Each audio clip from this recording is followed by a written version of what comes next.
अभी कुछ दिन पहले ही इंडिया पाकिस्तान का मैच हुआ, लेकिन इस बार कुछ अलग था। पहले आईपीएल या कोई भी मैच देखने के लिए लोग डिज्नी प्लस हॉटस्टार का सब्सक्रिप्शन लेते थे, लेकिन अब क्या हो रहा है, हर कोई जियो सिनेमा पर बिना किसी पैसे दिए मैच देख रहा है। एचडी क्वालिटी, जीरो बफरिंग और वो भी एकदम फ्री में। क्या बात है सर, क्या बात है सर, क्या बात है, ये बात है। और ये कोई छोटी चीज नहीं, लेकिन एक मास्टरमाइंड बिजनेस स्ट्रैटेजी है। ये सिर्फ आईपीएल की बात नहीं है, क्योंकि मुकेश अंबानी ने ओटीटी का पुराना सिलेबस ही चेंज कर दिया है। आज जियो सिनेमा का मार्केट शेयर 50% के आसपास है और नेटफ्लिक्स, अमेज़न प्राइम को इसने कोने में बिठा दिया है। डिज्नी प्लस हॉटस्टार, जो कि कभी इंडियन ओटीटी मार्केट का किंग था, वो आज अंबानी के अंडर आ गया है। पर ये सब हुआ कैसे? डिज्नी कैसे आया? हॉटस्टार का राइट्स कैसे हुआ? जियो सिनेमा ने आके सारी गेम कैसे पलट दी? और सबसे बड़ा धमाका, डिज्नी प्लस हॉटस्टार जियो सिनेमा के अंडर कैसे आ गया? ये कहानी सिर्फ एक मर्जर एक्विजिशन की नहीं, लेकिन एक बिजनेस वॉर की है, जो कि शुरू होती है टीवी से, फिर ओटीटी पर आती है और मुकेश अंबानी की एक मास्टर स्ट्रोक से तो पूरा गेम ही बदल जाता है। पर इसके बारे में जानने से कुछ भी पहले चैनल को सब्सक्राइब करना ना भूलना, क्योंकि आपके प्यार की वजह से ही हमें ऐसे इंटरेस्टिंग और exciting business case studies videos बनाने की मोटिवेशन मिलती है। अर्ली 2000s का एक जमाना सोचो, जहां टीवी ही सबसे बड़ा एंटरटेनमेंट होता था। घर में एक बड़ा सा टीवी, एक तरफ रिमोट और दूसरी तरफ फैमिली, और सामने डिश टीवी का सेटअप बॉक्स। जी, सोनी, स्टार प्लस जैसे चैनल्स हर घर का एंटरटेनमेंट का डेली डोज होते थे। उस टाइम एंटरटेनमेंट का पूरा डोज डीटीएच और केबल टीवी के हाथ था। टाटा स्काई और डिश टीवी जैसे प्लेयर्स मार्केट पर कब्जा करके बैठे थे। 2010 तक इंडिया में करीबन 40 मिलियन डीटीएच सब्सक्राइबर्स थे और डिश टीवी का 32% मार्केट शेयर था। ये बेसिकली सब्सक्रिप्शन बेस्ड बिजनेस था। पैसे दो, मजा लो। तू समझा? हाँ। नहीं, तू समझा नहीं। लेकिन इस मॉडल में एक प्रॉब्लम थी, इसमें फ्लेक्सिबिलिटी बिल्कुल नहीं थी। जो चैनल मिलता था वो ही देखना पड़ता था, चाहे पसंद हो या ना हो। क्या बात कर रहे हैं?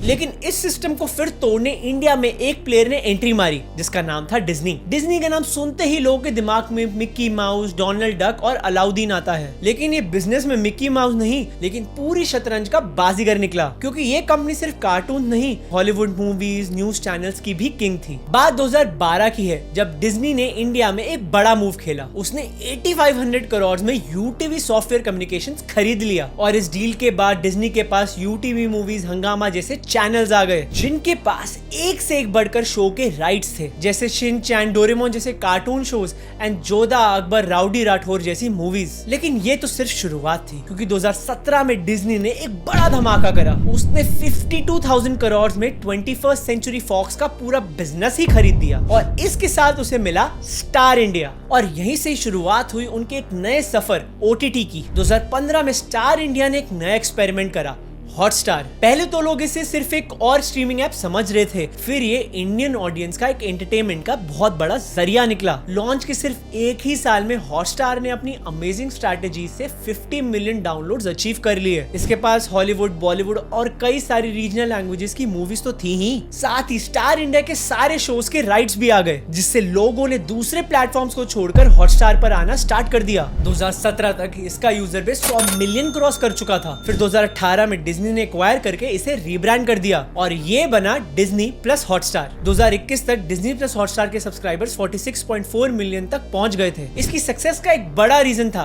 Dual revenue model, AVOD, ad video based on demand, and SVOD, subscription based video on demand. जो लोग सब्सक्रिप्शन नहीं लेना चाहते थे, उनके लिए फ्री कंटेंट अवेलेबल था, और प्रीमियम कंटेंट के लिए पेड प्लान्स थे। इस वजह से ये एक वाइडर ऑडियंस को अट्रैक्ट कर पाया और इंडिया का सबसे बड़ा OTT प्लेयर बन गया।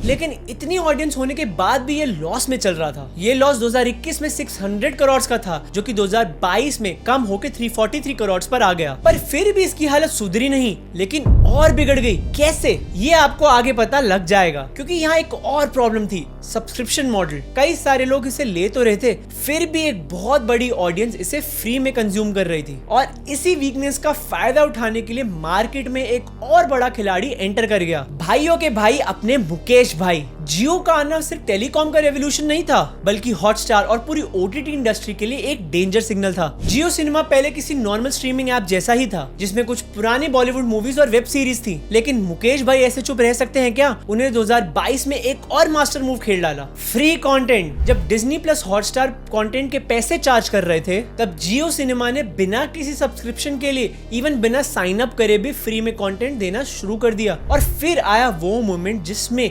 जियो सिनेमा ने डिज्नी प्लस हॉटस्टार को सबसे बड़ा झटका दिया। 2023 में आईपीएल के डिजिटल राइट्स खरीद लिए। हाँ, पहले आईपीएल के streaming rights Disney plus Hotstar के पास थे, जो लोगों से सब्सक्रिप्शन फीस लेकर दिखाता था, लेकिन फिर लोगों ने इसे महंगा कहकर छोड़ दिया और 2023 में जियो ने इसे 23,758 करोड़ में खरीद लिया। और सबसे बड़ी बात, जियो सिनेमा ने फ्री में लोगों को आईपीएल दिखाने की अनाउंसमेंट कर डाली और बस यहीं से ही पूरा गेम बदल दिया। 2023 में आईपीएल का फर्स्ट मैच जियो सिनेमा पर आया और इसने record breaking 2.5 crore viewership cross कर दी। क्यों हिला डाला ना? ये एक वर्ल्ड रिकॉर्ड था, जिसके बाद डिज्नी प्लस हॉटस्टार पर आईपीएल देखने वाले लोग जीरो हो गए। ये सिर्फ आईपीएल की बात ही नहीं थी, बल्कि एक साइकोलॉजिकल मूव था। लोगों को समझ में आ गया था कि डिज्नी प्लस हॉटस्टार के पीछे पैसे बर्बाद करने का कोई रीजन नहीं है, जबकि जियो सिनेमा तो सब फ्री में ही दे रहा है। और बस यहीं से ही डिज्नी प्लस हॉटस्टार का डाउनफॉल शुरू हो गया। लेकिन डिज्नी प्लस हॉटस्टार की सबसे बड़ी प्रॉब्लम सिर्फ जियो सिनेमा ही नहीं थी, उसके पास और भी काफी सारी प्रॉब्लम्स थी। सब्सक्रिप्शन कॉस्ट 50% बढ़ने की वजह से लोगों ने इसकी कॉस्ट को रिन्यू करने से मना कर दिया। हाँ, ये कुछ नए फीचर्स तो दे रहे थे, पर ये कस्टमर्स को बिल्कुल पसंद नहीं आए। साथ ही साथ प्लेटफॉर्म पर नए कंटेंट की डिस्कवरी तो होना बंद ही हो गई थी, जो कि व्यूअर्स को बोर कर रही थी। अब डिज्नी को समझ में आ गया था कि सब्सक्रिप्शन मॉडल तो इंडिया में नहीं चलेगा। लोग पैसे देने को तैयार ही नहीं थे और जो दे रहे थे वो भी जियो सिनेमा का फ्री कंटेंट देखने में ही लगे हुए थे। और इसी बीच आया अपने भाइयों में भाई मुकेश अंबानी का एक मास्टर स्ट्रोक मूव। 2024 में उन्होंने डिज्नी प्लस हॉटस्टार को खरीदने का एक एग्रीमेंट दिया, जिसमें सभी स्टार चैनल्स और सारे राइट्स जियो के अंडर चले गए और इनकी ये चाल सफल भी हो गई। डिज्नी प्लस हॉटस्टार बन गया जियो हॉटस्टार। वैसे भी जियो सिनेमा ने स्ट्रीमिंग फ्री करके डिज्नी प्लस हॉटस्टार को तो बहुत बड़ा झटका दे ही दिया था, लेकिन ये सिर्फ शुरुआत ही थी। आईपीएल राइट्स जाने के बाद डिज्नी प्लस हॉटस्टार की सब्सक्राइबर काउंट गिरने लगी। 2022 जिसमें 5.5 करोड़ सब्सक्राइबर्स थे, वो 2023 में गिरकर 4 करोड़ के भी अंडर आ गई। लोगों ने सब्सक्रिप्शन रिन्यू करना ही बंद कर दिया था, क्योंकि जियो सिनेमा पर वेब सीरीज, मूवीज, स्पोर्ट्स सब फ्री में ही तो मिल रहा था। जिसके बाद डिज्नी के पास लड़ने की कोई ताकत ही नहीं बची थी और उसका आखिरी चारा यही था कि भाई अपना डिज्नी प्लस हॉटस्टार जियो को ही बेच दो। इस मर्जर के बाद जियो हॉटस्टार ने अपने सब्सक्रिप्शन प्लान्स को रिवाइज कर दिया। पहले जो कंटेंट फ्री मिलता था उसके लिए नॉर्मल सब्सक्रिप्शन चार्जेस लगाए गए। प्लान सिर्फ 149 रुपीज पर क्वार्टर से शुरू हुए, जो कि डाइवर्स इंडियन ऑडियंस को केटर करते थे। अभी जियो हॉटस्टार के पास 750 मिलियन यूजर्स से ज्यादा का एक्सेस है, जो कि नेटफ्लिक्स और अमेजॉन प्राइम के कंबाइंड सब्सक्राइबर से भी ज्यादा है। पर क्या इससे अंबानी को सच में कोई फायदा होगा? क्योंकि जब ये राइट्स डिज्नी के पास थे तब तो डिज्नी को ही कुछ फायदा नहीं हुआ, तो जियो को कैसे ही होगा, और वो भी सब फ्री में दिखा के। पर देखा जाए तो भाई साहब, जियो के पास इससे पैसे कमाने के ऑप्शंस तो हैं, जैसे एड रेवेन्यू। ये जियो प्लस हॉटस्टार के थ्रू ही अपने ब्रांड्स को प्रमोट कर सकता है, जिससे जियो का फायदा तो है ही, पर जो भी होगा वो हमें नए नए शौक ही देने वाला है। वैसे आपको इसके बारे में क्या लगता है? क्या जियो हॉटस्टार नुकसान में जाएगा या पूरी इंडस्ट्री का किंग बन जाएगा? कॉमेंट्स में जरूर बताना। मिलते हैं अगली वीडियो में।